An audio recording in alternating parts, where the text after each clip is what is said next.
예수께서 길을 가실 때 나을 때부터 맹인된 사람을 보신지라. 제자들이 물어 이르되 랍비여 이 사람이 맹인으로 난 것이 누구에게 죄로 인함이니까? 자기니까 그의 부모니까? 예수께서 대답하시되 이 사람이나 그 부모의 죄로 인한 것이 아니라 그에게서 하나님이 하시는 일을 나타내고자 하심이라. 아멘. 자, 예수께서 길 가실 때 날 때부터 소경된 사람을 보셨습니다. 날 때부터 소경인지 어떻게 알았을까요? 날 때부터 소경인 사람은 좀 눈이 많이 붙어 있고, 중간에 소경된 사람은 좀 이렇게 떠져 있고 흰자가 보이고 막 그럴까요? 그건 아니겠죠. 주변에서 들리는 소리가 있었겠죠. 예를 들면 구걸하는 사람일 가능성이 큰데, 저는 날 때부터 눈을 못 뜬 사람입니다. 불쌍히 여겨주세요. 뭐 이런 소리를 했겠죠. 자, 하여튼 예수님과 제자들, 주변 사람들이 이 맹인이 태어나면서부터 선천적으로 눈을 못 보는 사람이라는 것을 알게 됐습니다. 아주 불쌍한 사람입니다. 자, 그러면 이 사람을 구해달라고 선생님 멈춰서 좀 고쳐주시면 어쩔까요? 이래야 좋은데 우리 훌륭한 선생님들, 그러니까 제자들, 사도들께서 훈련 받을 때는 이렇게 말을 했어요. 선생님, 궁금한 게 한 가지 있는데요. 저 사람이 소경으로 태어났다고 하는데 누구 죄 때문입니까? 일단 단정했습니다. 죄 때문이라고. 그러니까 누가 죄를 지어서 소경으로 태어난 겁니까? 이렇게 물어본 겁니다. 죄 때문이냐 아니냐는 이미 지나간 문제고 결정이 난 것이고, 누가 죄를 지었냐, 이게 제자들에게 궁금한 부분이었습니다. 그때 예수님 뭐라고 말씀하셨냐면, 이 사람이나 그 부모의 죄로 인한 것이 아니라 그에게서 하나님이 하시는 일을 나타내고자 하심이라 그랬어요. 자, 죄 때문이 아니라 그랬습니다. 이 말씀을 조금 더 우리가 조금 더 깊게 한번 보겠습니다. 제자들의 말에 확정된 생각이 하나 있죠. 죄가 있어서 눈이 먼 것이다. 눈 먼 것 외에도 다른 질병이라 할지라도 죄가 있어서 이 병에 걸린 것이다 라는 그런 사고가 아주 바닥에 이렇게 쫙 깊게 가라앉아 있다는 걸 알 수 있습니다. 특히 소경이 되는 것은 큰 병이란 말이죠. 나병 같은 경우도 그렇고. 욥기 11장 20절을 보면 악한 자는 눈이 어두워서 도망할 곳을 찾지 못하리니 그랬어요. 악한 자들. 이사야 29장 9절에도 너희는 놀라고 놀라라, 너희는 소경이 되고 소경이 되라 그랬어요. 뭐 영적으로만 하나님 말씀을 못 본다 이렇게 해석하면 곤란합니다. 엘리사 시대에 아람 군대가 왔던 말이죠. 그때 어떻게 됐어요? 전부 다 소경되어 버렸죠. 영으로나 육으로나, 영이 어두운 것은 더 큰 문제이기 때문에 그보다 덜 큰 문제인 육의 눈이 어두워지는 것은 어려운 게 아닙니다. 하여튼 죄로 말미암아 사람의 눈이 어두워진다는 것은 성경이 가르치는 바 중에 하나입니다. 그런데 이 제자들의 질문에는 다른 가능성을 생각하지 않은 문제가 있죠. 그러니까 죄가 아니어도 눈이 어두울 수 있다는 것을 생각하지 못했다는 겁니다. 이제 그 외에 또 한 가지 참 재밌는 생각, 그러니까 이들이 갖고 있는 사고방식이 뭐냐면, 어린 애가 태어나기도 전에 죄를 지을 수 있다는 겁니다. 보세요. 태어나면서부터 소경이 됐다는 죄의 결과인데 그럼 그 전에 죄가 있었다는 거 아닙니까? 그러니까 부모의 죄 때문입니까? 이거는 좀 이해가 되죠. 부모가 아이를 가지기 전에 지은 죄의 결과로 아이가 눈이 먼 것입니까? 아니면 애를 베었을 때 지은 죄 때문입니까? 그럼 부모가 아파야지 애가 아픈가요? 부모 대부분 알죠. 애가 아프면 부모가 더 힘들어요. 평생 장애를 갖고 사는 아이를 나중에 내가 죽을 때도 놓고 죽어야 돼요. 잠깐 아프다가 성한 게 아니고 평생 장애를 가지고 얘는 장가도 못 가, 시집도 못 가. 지 손으로 밥도 못 해 먹어요. 그런 애를 놓고 죽을 때 엄마 마음이 어떻겠어요? 그러니까 부모의 죄로 말미암아 죄의 값으로 병이 든다면 자녀가 부모의 죄로 병이 든다 할 때 이거는 부모의 죄에 대한 형벌로서 충분히 있을 수 있고 큰 죄에 대한 큰 형벌이 되겠죠. 이 부분은 조금 이해가 돼요. 우리가 경험으로도 알 수 있는 거고. 그런데 태어나기도 전에 이 애가 죄를 지었기 때문이다. 그것도 눈이 멀 정도로 큰 죄를 지었다. 이게 가능한 이야기인가요? 우리 상식적으로 말이 안 되죠. 아이가 선천적으로 눈이 어두운데 그게 자기 죄다. 어디서 죄를 지죠? 죄는 행위거든요. 사고와 행위인데 어린아이는 언어가 없어서 사고가 안 돼요. 그러니까 감정적인 움직임일 수 있죠. 어떤 직관적인 이 표현이 있을 수 있지만 생각이란 건 하기가 어려운 거예요. 근데 어떤 생각을 하고 어떤 행동을 했길래 뱃속에서 눈이 먼단 말입니까? 이거는 이 제자들이 예수님한테 배운 게 아니고 당대 랍비들한테 배운 거예요. 자, 우리가 흔히 말하는 너희 조상들의 유전, 장로들의 가르침이라는 게 얼마나 무서운가 보세요. 뱃속에 있는 태아가 죄를 지어서 눈이 멀어 태어날 수도 있다로 가르친 거예요. 배워서 한 이야기지 이게 안 배우고 할 수 있는 이야기가 아닙니다. 제자들 12명이 거의 똑같은 생각이잖아요.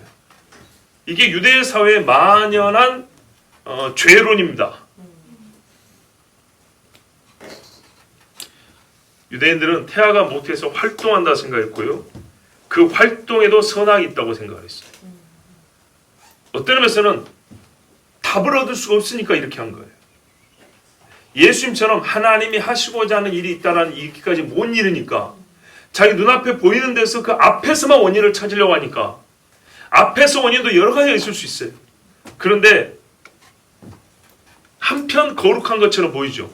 죄를 문제 삼았으니까. 어떤 이는 죄와 상관없이 이를 해석하려는 게 문제긴 한데 이들은 죄와 상관이 있어 자기들의 어려움을 해석하려니까 그나마 조금 나은 것 같긴 한데 이것밖에 모르니까 하나님을 아는 지식이 이거밖에 안 되니까 어떻게 해요?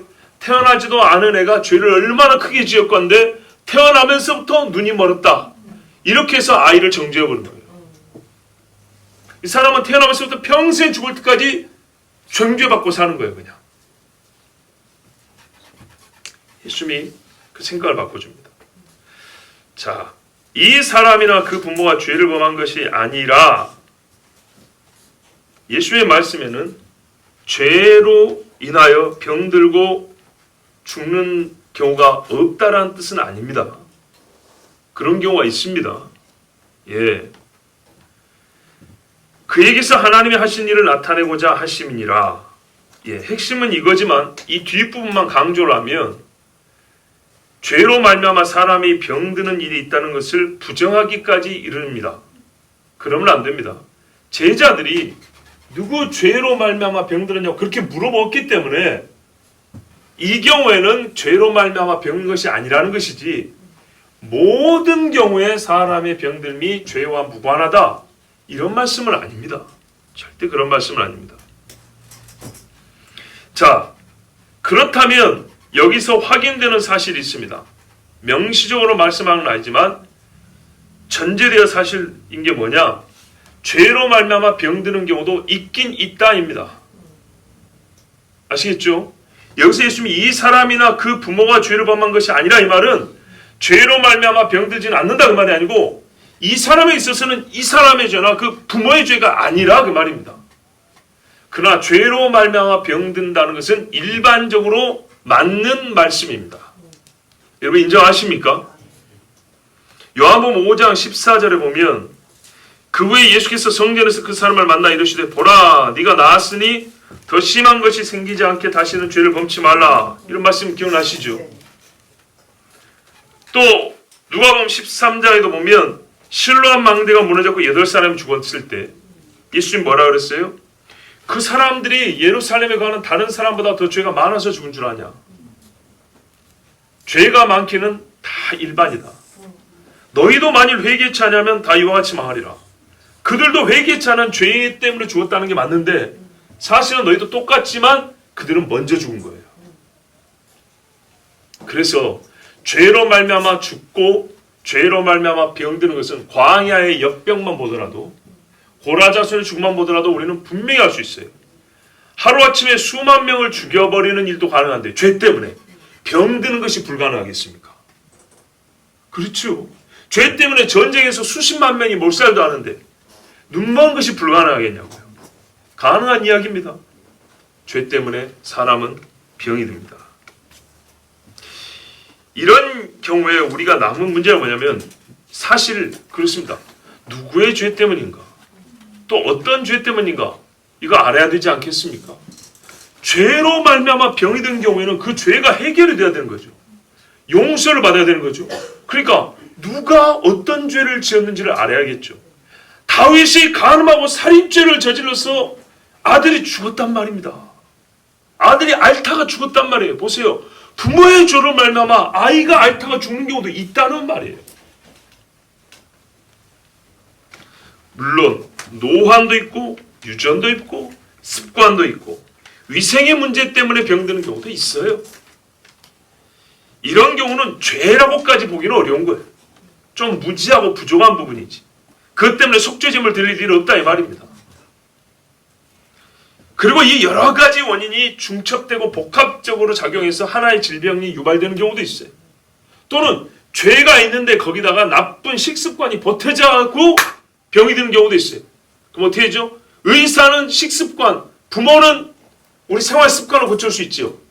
그러나 죄의 부분은 사람 해결할 수 없기 때문에 하나님 앞에 용서를 구해야 전체로서의 이 몸이 온전해지겠죠. 자, 이렇듯 여러 가지 경우가 있긴 있지만 분명한 사실, 사람들이 죄와 연관시키고 싶지 않기 때문에 이 부분은 강조해야 됩니다. 죄 때문에 사람이 병들고 죽는 일은 성경에 아주 많이 기록되어 있습니다. 미리암, 엘리사의 종 게하시, 우시야 왕, 성전에서 지가 멋대로 향불 들고 왔던 사람, 셋 다 나병에 걸렸습니다. 죄 때문이죠. 나답과 아비후가 죽임을 당했습니다. 고라와 그 일당이 죽임을 당했습니다. 죄 때문이죠. 압살롬이 죽었습니다. 사울이 죽었습니다. 죄 때문이죠. 자, 그러므로 죄로 말미암아 속히 죽임을 당하고 큰 병에 고통당한다는 것은 분명히 성경이 가르치는 바입니다. 두 번째 깨닫는 바는 뭐냐? 본인의 죄가 아니지만 연대성을 가진 사람들 사이에 함께 죄책을 감당하는 경우가 있다는 겁니다. 예수님은 부모의 죄로 말미암아 자녀가 죽는다, 병든다는 걸 부정한 게 아니고 이 케이스는 그게 아니라는 얘기입니다. 자, 성경에서 예를 하나 들어볼게요. 아까 우리가 잠깐 생각했던 다윗과 밧세바 사이에 처음 태어난 아들. 그 아들은 분명 다윗의 죄로 죽었습니다. 일주일 내내 앓다가 울다가 죽었습니다. 그 애가 엄마 젖이나 먹었을지 모르겠어요. 아파서. 요즘 말로 하면 쉽게 말해서 탈수로 죽었을 겁니다. 뭐 다른 병도 있어 아팠겠지만 먹지 못했어요. 또 하나의 예를 보면요. 참 우리에게 중요한 통찰을 주는 말씀인데 열왕기하 14장 1절에서 13절 여러분 펴보십시오. 다 읽지는 않는데요. 제가 중간중간에 한번 짚어드리겠습니다. 열왕기상 14장 1절에서 13절입니다.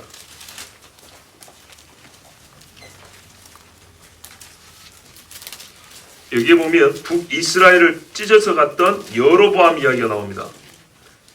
여로보암의 아들이 병이 들었어요. 아비야라 그러죠. 1절을 보십시오. 그때 여로보암의 아들 아비야가 병든지라. 열왕기상 14장이에요. 그래서 여로보암이 아들이 얼마나 불쌍하겠습니까? 아기라도 자기 아들은 다 사랑하죠. 그래서 이 아들을 살리고 싶어서 부인에게 말합니다. 아히야라는 선지자가 있다. 이 선지자가 옛날에 내가 북이스라엘 왕이 될 거라고 예언했던 사람이다. 내가 그 사람은 선지자로 인정하고 따르는 사람인데 그에 가서 좀 물어봐라는 거예요. 근데 자기가 잘못한 게 있다 보니까 신분을 드러내기는 어렵고 그래서 자기 부인을 변장을 시켜서 일반 여인처럼 이렇게 변장을 시켜서 뭐 좀 재물 좀 들려가지고 이제 아히야 선지자한테 보냈어요. 우리 아들이 어쩌겠냐. 좀 하나님께 기도해달라. 뭐 이런 마음이겠죠. 살기를 봐서 보냈어요. 그랬더니 이 여인이 아히야 집에 들어오자마자 아히야가 말해요. 여로보암의 아내요. 당신 변자하노 내가 모를 줄 아냐.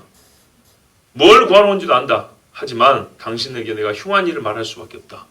이러면서 이제 예언을 하는데 7절 이하에 보면 가서 여로보암에게 말해라. 이스라엘 하나님 여호와의 말씀이 내가 너를 백성 중에서 들어 내 백성 이스라엘의 주권자가 되게 하고 나라를 다윗의 집에서 찢어내어 내게 주었거늘. 이게 얼마나 큰 이야기입니까? 다윗의 집에 뭡니까? 6분의 5를 찢어줬단 말이에요. 다윗의 집에 거의 대부분을 가져다 줬다고요. 다윗의 집 거를. 그랬는데 너는 내 종 다윗이 내 명령을 지켜 전심으로 나를 따르며 나보기에 정직한 일만 행하였음과 같지 아니하고 내 이전 사람들보다도 더 악을 행하고 가서 너를 위하여 다른 신을 만들며 남의 만드는 신에 가서 절만해도 죄인데 만들었단 말이에요. 이 백성 보고 절하라고. 우상을 부어 만들어 나를 노엽게 하고 나를 내 등 뒤에 버렸도다. 그래서 어떤 결과가 주어졌냐. 그러므로 내가 여로보암의 집에 재앙을 내려 여로보암에게 속한 사내 남자들이죠.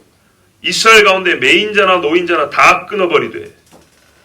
그러니까 이 사람이 좀 자유롭든지 남에게 속박되든지 상관없이 그가 가진 상황과 배경과 무관하게 다 끊어버린다 그랬어요.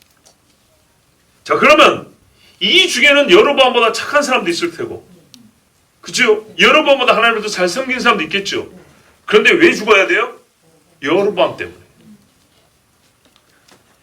여로보암에게 속한 사내는 이스라엘 가운데 매인자나 노인자나 다 끊어버리되 거름더미를 쓸어버린 같이 여로보암의 집을 말갛게 쓸어버릴지라. 와, 얼마나 무섭습니까? 한 집이 없어져 버린다. 여로보암 가문이 없어져 버린다. 엘리 집에서 하나님 말했어요. 젊어서 죽는 자가 없다. 늙어서 죽는 자가 없다고. 낮에 빌어먹는다 그랬죠. 이게 엘리 집의 재앙과 거의 맞먹는 수준입니다. 사울 집의 재앙과 맞먹는 수준이라고요. 사울과 그 아들들이 다 죽었어요. 요나단이 죄를 지어 죽었어요. 아버지 때문에 같이 죽었어요. 기껏해야 쩔뚝발이 손자 남았단 말입니다. 그래서 13절, 이제 12절 끝부분에 보면 너희 집으로 가면 네 발이 성읍에 들어갈 때에 아이가 죽을지. 엄마가 아이 죽는 걸 못 봐요. 동네 들어갈 때 애가 죽고 집에 들어가면 이미 식어있는 시체인 거예요. 13절을 보세요. 온 이스라엘이 그를 위하여 슬퍼하며 장사하려니와 여로보암에 속한 자는 오직 이 아이만 묘실에 들어가리니 이는 여로보암의 집 가운데에서 그가 이스라엘의 하나님 여호와를 향하여 선한 뜻을 품었습니다. 그냥 도덕적인 인간이 아니라 하나님을 향하여 선한 뜻을 품었다는 게 뭐예요? 신앙이란 말이에요. 신앙. 하나님이 계신 것과 그가 자기를 찬양해 상 주신 이심을 믿어야 할지니라. 이게 하나님을 향한 선한 마음. 보세요. 이 아이는 하나님을 향하여 선한 마음이 있어서 이 아이만 그랬대요. 그래서 이 아이만 정상적으로 매장이 된다는 거예요. 나머지는요. 정상적인 매장도 없고 너희는 들에 버려지고 다 끊어진다는 거예요. 자, 그러면 여로보암에 속한 사내 중에 이 아이만 우리 쉽게 말하면 구원을 받아요. 그런데 이 아이가 1번으로 죽어요. 병들어서. 이상하지 않으세요? 이 집안에서 제일 의로운 자가 왜 1번으로 그것도 병들어서 어려서 죽냐고요. 어려서. 여로보암 때문에. 아버지 때문에. 성경이 분명히 이렇게 말해줍니다. 성경은 성경대로 보셔야 됩니다. 10절 말씀 뭐라 그래요? 그러므로 내가 여로보암의 집에 재앙을 내려 여로보암에게 속한 사내는 이스라엘 가운데 매인자나 노인자나 다 끊어버린다 했죠. 야비야, 하나님을 향해 선한 마음을 품은 이 아들이 하나님께 선한 마음을 품고 동시에 여로보암에게 속한 사내란 말이에요. 여로보암 집 아들이란 말이에요.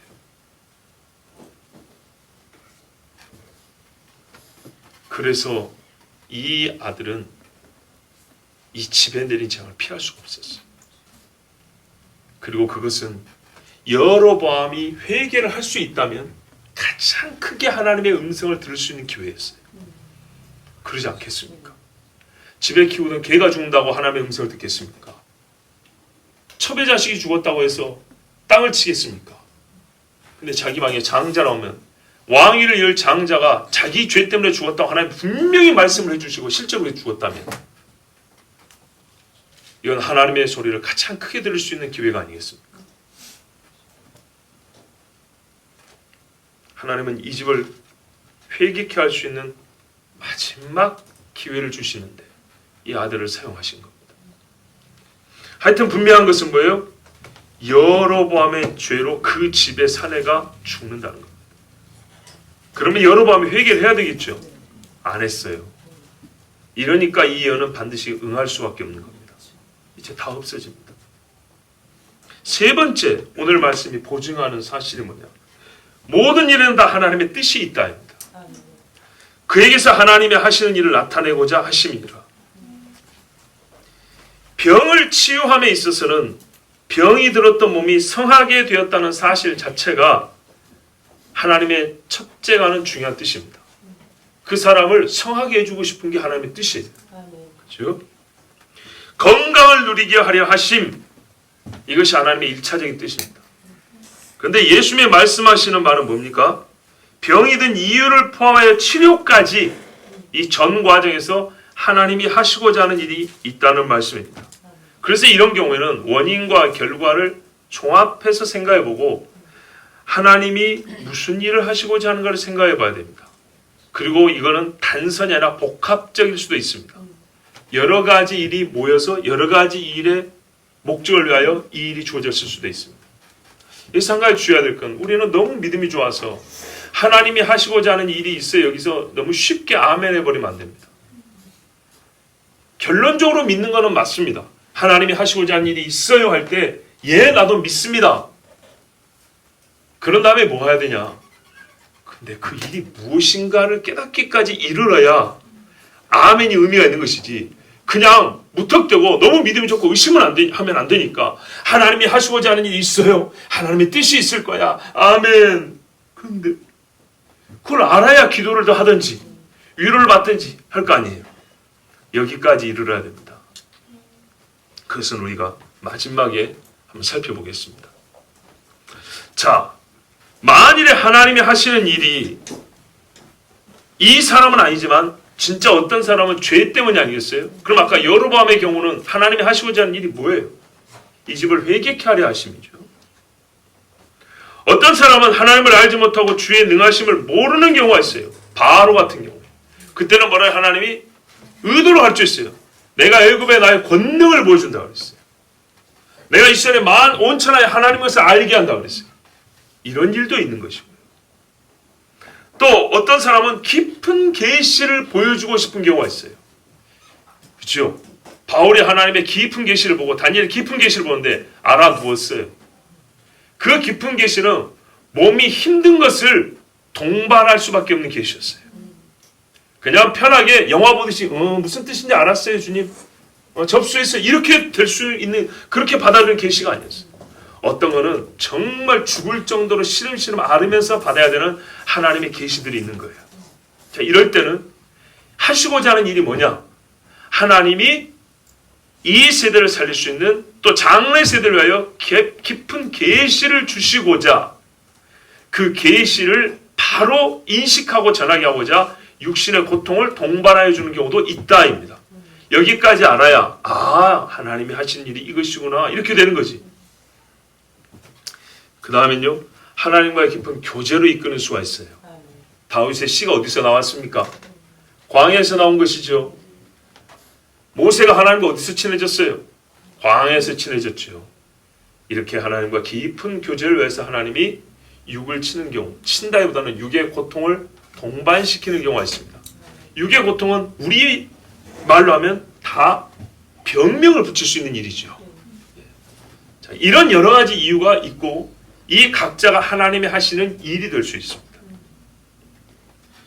그렇다면 본문에서 하나님이 하시고자 하는 일은 뭘까요? 자, 보세요. 무턱대고 너무 정죄하면 안 돼. 다 하나님 뜻이 있어서 그래. 아멘. 이러고 갔어요. 여기 그렇게 끝나면 안 된다는 거예요. 항상 하나님이 하신 일이 있다고 하면은 우리가 궁극적으로 신뢰하지만 구체성이 결여되면 정말 우리 믿음은 오래 못 가요. 그 아멘이 오래 못 가요. 이 경우에는 하나님이 무슨 일을 하시고자 하죠? 예? 이 경우에는 따님께 기회를 드리겠습니다. 뭐라고요? 할렐루야. 바로 그겁니다. 초막절기 마지막 날입니다. 8장에 보면 나는 세상의 빛이라 예수님 말씀하셨죠. 믿음 없는 사람 바리새인 제사에 들 때는 웃기는 소리고 신성모독의 소리죠. 당장 때려 죽일 수 있는 그런 말이죠. 그런데 명분이 있어야 되기 때문에 가늠하다 잡은 여자를 데리고 왔지 않습니까? 빛은 무슨 빛이야? 너도 이 어둠과 함께 죽으라고. 그런데요, 여인을 살리면서 예수님이 세상의 빛이라는 걸 또 만차례 공표하셨죠. 거기서 나오는 길입니다. 아직 그날이 다 지난 게 아니라고요. 같은 날입니다. 같은 날인데 예수님이 진짜 어두운 눈 어두운 자를 만났어요. 육의 눈은 어둡지 않아 우리는 아시죠? 영의 세계를 물리적 세계로 비유하여 우리에게 가르쳐 주신다는 거예요. 이 아이인지 나이가 몇 살인지 모르지만 눈이 먼 사람이에요. 태어나면서부터 한 번도, 즉 빛이란 것을 한 번도 경험해 본 적이 없는 사람이에요. 이보다 더 좋은 사람 어디 있어요? 예수님 빛이란 걸 알려주기 위해서 한 번이라도 빛을 봤으면 조금이라도 낫겠지만 한 번도 빛을 본 적이 없는 사람, 진짜 어둠 속에서만 살아온 사람인데 이 사람의 눈은 오늘 띄어졌어요. 실로암 못에 가서 내가 보내서 내 뜻대로 내가 원하는 장소와 시기에 시간에 내가 원하는 방식대로 했을 때 이 사람이 진짜 100% 어둠에서 빛으로 나온 거예요. 그리하여 예수께서 하나님이 세상에 보내신 빛이라는 것을 알리고자 하시는 하나님의 일, 그 일을 위하여 이 사람을 여기서 만나게 하셨고 우리 하나님이 이 평생에 눈 한 번 떠보지 못한 사람을 고치게 하신 거예요. 자, 결론은 나왔습니다만 우리가 이 말씀을 통해서 얻을 수 있는 통찰 또 한 가지 더 들어보죠. 병은요, 이렇게 설명해 볼 수 있습니다. 죽음에 이르는 과정입니다. 그렇다면 어떤 경우에 있어서 병은 그 자체가 하나님의 뜻입니다.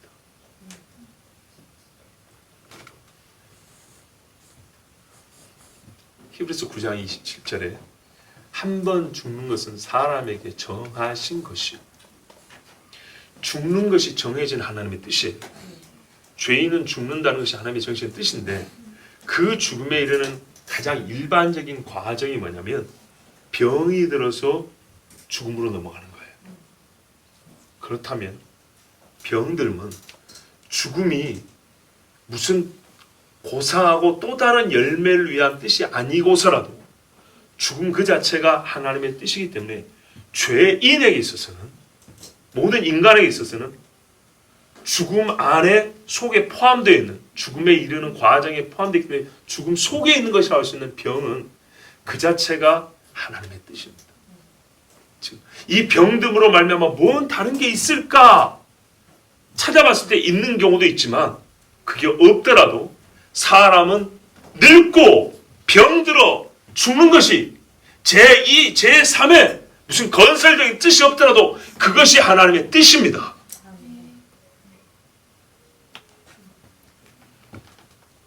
전부 다 뭐 죄 때문에 지금 당장 A라는 죄 때문에 병들었다 할까요?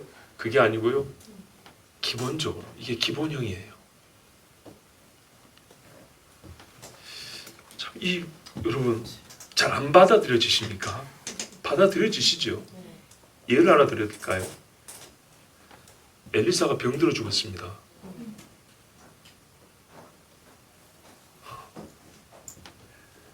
우리 같은 사람만 병들어 죽는 게 아니고 이스라엘의 아버지여 등불이었던 엘리사가 병들어 죽었다고요. 열왕기하 13장 14절에 엘리사가 죽을 병이 들매, 보세요. 죽음 이르는 과정이에요. 이스라엘 왕 요아스가 저에게로 내려와서 그 얼굴에 눈물을 흘리며, 죄인 왕도 눈물 흘릴 정도로 엘리사는 위대한 사람이었어요. 내 아버지여 내 아버지여 이스라엘의 병과 마병이여 이러면서 통곡을 했어요. 죽어가는 엘리사를 보면서. 하나님을 기쁘시고 자기 몸을 바쳤던 이삭이 왜 죽었지요? 병들어서. 이삭이 눈이 멀었어요. 모세처럼 눈을 밝혀주면 얼마나 좋아요. 그러나 이런 경우는 말 그대로 특별하게 은혜를 받은 거예요. 그래서 우리가 기도하고 소원하는 바가 모세처럼 갈렙처럼 세상 말로 88 이거 아닙니까? 그런데 말이죠. 되게 일반 어떻게 해요? 야곱도 늙어 눈이 안 보였다 그랬어요. 어디가 병이 들었어요? 눈이 병든 거예요. 눈이 병들어. 이래서 죽는 겁니다. 다윗이 병이 들어 죽었어요. 아시죠? 칼에 맞아 죽은 게 아니고 몸에 저체온증으로 시달렸어요. 열왕기상 1장 1절에 어떻게 시작합니까? 왕들의 이야기 맨 처음 시작할 때 다윗 왕이 나이 많아 늙으니 이불을 덮어도 따뜻하지 아니한지라. 아멘. 이불을 덮어도 안 따뜻할 정도면 몸 상태가 어느 정도인지 아시겠죠? 우리가 정말 오한이 걸린다 그랬잖아요. 심각한 감기 걸렸을 때 아무리 이불을 덮어도 안 따뜻하면 춥니다. 바들바들 떱니다. 이게 평시 상태인 거라고요. 얼마나 이게 몸 상태가 지금 망가질 대로 망가진 거 아니겠습니까? 세상에 하나님이 내 마음에 합한 자로만 다윗도 이렇게 죽기 전에는요 추위에 떨다가 죽었어요. 바들바들 뜨면서 밥이라도 지면 먹었겠습니까? 어디 밖이라도 나갈 수 있었겠습니까? 몸이 부들부들 떨리는데 사는 사람 말씀을 귀에 잘 들렸겠습니까? 그러니까 아도니아가 반란을 일으켰는지 잘 알지를 못하는 거예요. 대화라도 할 수 있었겠습니까? 젊을 때 한참 때라고 생각하면 정말 답답하고 괴롭죠. 그런데 다윗도 이렇게 살다가 죽었어요. 그러므로 여러분, 병이 든다는 것은 죽음에 이르는 길을 우리가 걷고 있는 여정 중에 속한 것이기 때문에 때로는 거기서 많은 의미를 찾지 않아도 됩니다. 가장 순수한 건 뭐냐면요, 하나님, 제가 죽음과 가까워지고 있습니다. 제일 지혜로운 삶이 그거예요. 모세가 그래요. 나에게 지혜로운 마음을 주셔서 우리 날수 계수할 수 있게 해달라 했어요. 몇 날이 남았는지. 제일 지혜로운 사람은 병이 걸렸을 때 하나님, 병이 있다는 것은 그만큼 죽음과 가까웠다는 거. 나하면 또 좀 멀어졌다는 얘기고 병들면 가까웠다는 얘기 아닙니까? 이러면서 다윗이 한 말, 나와 사망 사이의 한 걸음 차이는 한 걸음 차이라 그런 것처럼 우리 인간이 끝내 주님 앞에 서야 된다는 것을 깨닫는 것만으로도 하나님이 하시고자 하는 많은 일을 깨닫고 행할 수 있는 준비가 됩니다. 그런데 도드라지는 경우가 있어요. 죄로 말미암아 내가 병들거나 죄로 말미암아 우리 집에 누군가가 병들거나, 대개는 자녀로 인하여 부모가 병드는 경우보다는 부모로 인하여 자녀가 병들어 죽는 경우가 많아요. 왜? 책임과 머리됨이 위에 있기 때문이에요. 이런 경우에 하나님의 뜻을 구해봐야 합니다. 그리고 그것이 아니라면, 욥처럼 그것이 아닌 경우 있죠. 그것이 아니라면 과감하게 그 다음을 생각해봐야 됩니다. 하나님, 내가 양심적으로 볼 때 내가 모든 죄를 안 지었다는 건 아닌데 이 질병에서는 내 죄가 아닌 다른 하나님의 뜻이 있는 것 같습니다. 그것이 무엇입니까? 라고 여쭤봐야 합니다. 그러면 하나님이 가르쳐 주시겠죠. 왜요? 하나님의 하시는 일을 나타내고자 함이라 분명히 오늘 말씀해 주셨어요. 나타내고자 이 고통을 줬기 때문에, 즉 자극을 크게 주셨기 때문에 그럴 때 나타나서 눈에 잘 띄게 돼 있어요. 그런데 안타깝게도 하나님이 하신 일이 있겠겠지 하고 멈춰버리면 안 되고 그 하나님이 하시는 일이 무엇인지를 물어야 되는데, 첫 번째 우리의 자세는 병든 그 자체가 우리 인간은 죽을 수밖에 없는 죽음에 가까운 자라는 것을 아시는 것이고, 내가 죄가 있는지 혹은 나의 죄로 말미암아 누가 고통을 당하는 것인지, 하나님께서 또한 어떤 계시를 주고자 하는 것인지, 우리의 관계가 하나님 앞에 더 깊어지기를 원하시는 것인지, 그 외 등등등. 그리고 또 하나, 하나님께서 하시는 무슨 일이, 오늘 같은 경우는 예수께서 누구신지를 이 땅에 알리시려고 하시는 경우가 있죠. 자, 이런 경우는요, 오늘 같은 경우는 하시고자 하는 일이 금세 드러나는 경우가 있어요. 그러나 어떤 경우는 한참 뒤에 드러납니다. 다윗이 기름부음을 받고 왕위에 등극할 때는 10년이 걸리고, 그 다음에 다윗이 겪은 일은 그의 마지막 때에 하나님이 하시고자 하는 일이 밝혀지는 경우들도 있습니다. 그러므로 여러분, 우리는 앞을 볼 때도 왜 지금 이런 일을 겪었냐 할 때 바로 앞에 보고 나 별로 잘못한 게 없는데 이러지 마시고 좀 멀리 봐야 되고, 하나님이 하시고자 하는 일이 이 멀리서 시작되어서 멀리에 완성되는 일까지, 여기까지 보시면 참 좋습니다. 대표적인 예가 이스라엘의 범죄함과 구원이죠. 이렇게 우리의 시야가 넓어지고 주의 하시고자 하는 일을 깨닫는 것은 우리에게 큰 복입니다. 왜냐하면 오늘 바로 이 진리는 예수께서 이 땅에 오심으로 예수를 만난 사람에게 주신 말씀이기 때문에, 우리가 지금 이 말씀을 알았다는 것은 예수님을 알고 예수님을 믿는다는 증거이기 때문입니다. 저희 아버지가 어릴 때 그랬거든요. 그럼 우리 집 애들은 괜찮냐? 아니죠. 아플 때 있죠. 저 하나 막 태어나자마자 2달 만에 탈장 수술했다고 저기 아산병원에서 2달짜리를 전신 마취 시켜가지고, 아버지가 그랬어요. 아버지 하는 말이 나도 그랬다. 너희들 키울 때 너희가 어디 아프면 내가 무슨 죄를 지었나 하고 하나님께 먼저 돌아왔다 그랬어요. 부모가 죄를 지으면 반드시 하나님이 자식을 친다. 왜 그러죠? 자식이 아픈 것보다 부모에게 큰 슬픔이 없어요. 큰 하나님의 음성이 없다고요. 그래서 항상 하시는 말씀이 그랬어요.